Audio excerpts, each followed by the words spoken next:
Assalamualaikum, selamat datang di channel YouTube Kisah Dunia Imajinasi. Jangan lupa like, share dan subscribe, serta aktifkan lonceng untuk mendapatkan notifikasi bab berikutnya. Kali ini saya akan membahas novel dengan judul Maafkan Aku Selingkuh, penulis Selasanti. Bab 5. Ibu langsung mematikan ponselnya, karena terdengar bunyi nat. Ah, kenapa ibu bisa tahu apa yang telah terjadi padaku?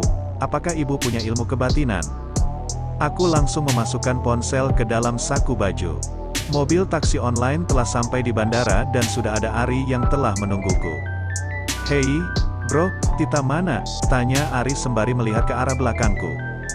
"Dia lagi belajar masak," jawabku malas. "Iya, sudah bro, nanti kalau sudah sampai di sana, cari istri aja buat ngurusin kebutuhan lu." Ha. Ari tertawa terbahak-bahak seolah-olah sedang meledekku.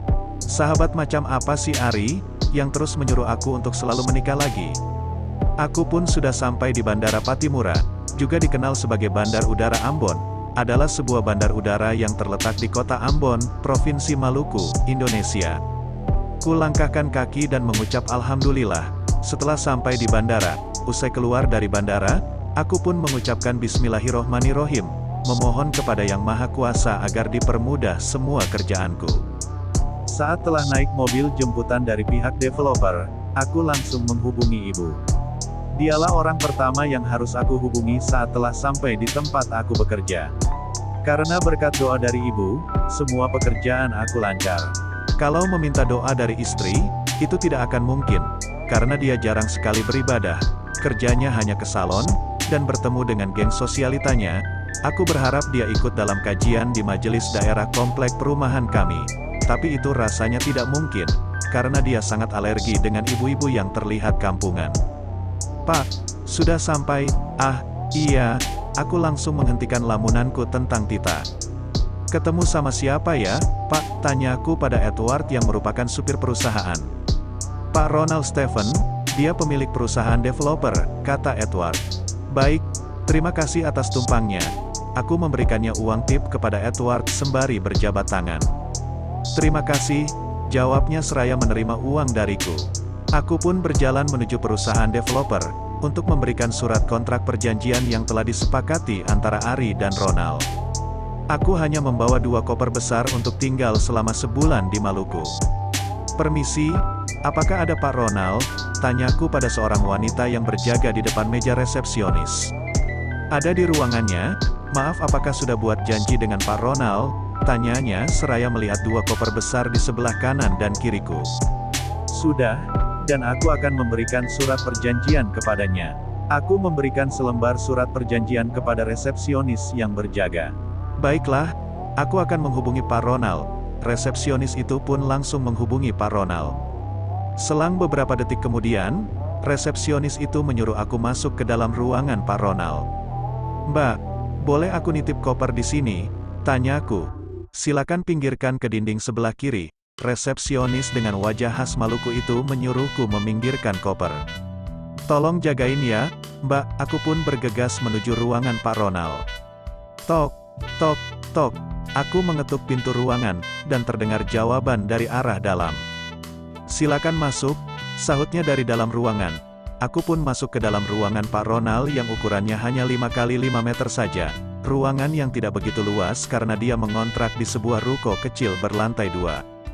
"Permisi, Pak," aku menyapa Pak Ronald saat sudah masuk ke dalam ruangannya.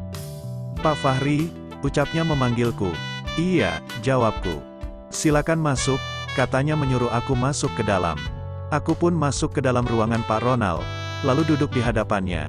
Aku berpikir jika Pak Ronald itu memiliki wajah yang serius dan garang, tapi ternyata pikiranku salah. Terlihat dari wajah dan sikapnya Pak Ronald, seperti usianya di bawahku atau kisaran di bawah 30-an, sikapnya begitu ramah dan sangat sopan menyambut tamu. Tapi aku kagum, dia memiliki usaha properti yang sangat maju. Kalau dibandingkan dengan aku, ternyata dia sangat sukses. Orang memang melihat aku adalah pengusaha yang sukses. Kenyataannya aku tak pernah memegang uang sepeser pun dari perusahaan Hadiwijaya. Semua pendapatan dan gaji dikirimkan ke rekening milik Tita. Jadi aku hanya mengandalkan uang hasil kerja freelance menjual karya-karyaku membuat kerangka perumahan dan juga gedung-gedung bertingkat. Pak Fahri, sudah mendapatkan tempat tinggal? Tanya Ronald di awal pembicaraan. Sudah, tapi aku belum ke tempat kos karena langsung ke sini. Aku ingin memberikan surat perjanjian kontrak kerjasama antara Pak Ari dan Anda. Aku menunjukkan surat perjanjian kontrak kerjasama kepada Ronald. Kemudian Ronald membaca dengan seksama dan teliti. Lalu dia tersenyum sambil menganggukkan kepalanya. Baiklah, sekarang aku akan tunjukkan tempat kosnya yang tidak jauh dari lokasi proyek. Karena kita akan kejar target selama sebulan. Jadi diusahakan kerja lembur dan mendapatkan hasil yang maksimal. Aku harap kau bisa membantuku, kata Ronald penuh harap. Percayakah padaku? Aku akan berusaha sekuat tenaga untuk membangun proyek ini. Oke, nanti kamu diantar sama Edward lagi ke tempat kostan. Baik, terima kasih. Aku segera pamit kepada Ronald untuk menuju tempat kostan. Besok jam 8 aku tunggu kehadirannya di sini, kata Ronald berpesan kepadaku. Baik, jawabku. Lalu aku keluar dari ruangan Ronald dan mengambil 2 koper yang berada di sebelah meja resepsionis. Aku pun sampai di tempat kostan yang jaraknya hanya 100 meter dari kantor. Pak Fahri, silakan masuk. Edward mempersilakan aku masuk ke dalam kostan. Ternyata rumah kos yang disewa untukku terlihat mewah dan tidak seperti kos pada umumnya yang harganya murah. Terima kasih, jawabku sambil melangkah masuk ke dalam kamar kos. Apa semua karyawan mendapatkan fasilitas seperti aku? Tanyaku pada Edward. Ini fasilitas pribadi dari Tuan Ari. Kalau untuk karyawan di sini biasanya akan tinggal di kostan yang ruangannya seluas 5 kali 5 meter. Oh, jadi semua ini adalah fasilitas yang diberikan oleh Ari, ucapku membatin sembari tersenyum simpul. Apakah Anda mau pakai jasa laundry atau asisten yang datang tiap pagi untuk bersih-bersih? Tanya Edward menawarkan service room. Kalau bersih-bersih, aku biasa melakukannya di rumah. Tapi kalau mencuci, sepertinya aku sangat butuh, aku berpikir dalam hati. Aku butuh jasa laundry, apakah sudah termasuk gosok baju juga? Tanyaku. Iya, Pak, sudah rapi tinggal pakai saja, jawab Edward. Baiklah, kapan akan mulai bekerja? Tanyaku. Besok pagi juga sudah bisa. Nanti aku akan menyuruh Rinjani datang sebelum jam kantor masuk. Rinjani? Tanyaku. Iya. Tukang laundry kiloan namanya Rinjani. Besok kalau dia datang sebut saja namanya, biar gak salah orang, Edward berpesan kepadaku. Baik, jawabku. Edward pun pergi meninggalkan aku setelah menemaniku berkeliling daerah kos-kostan.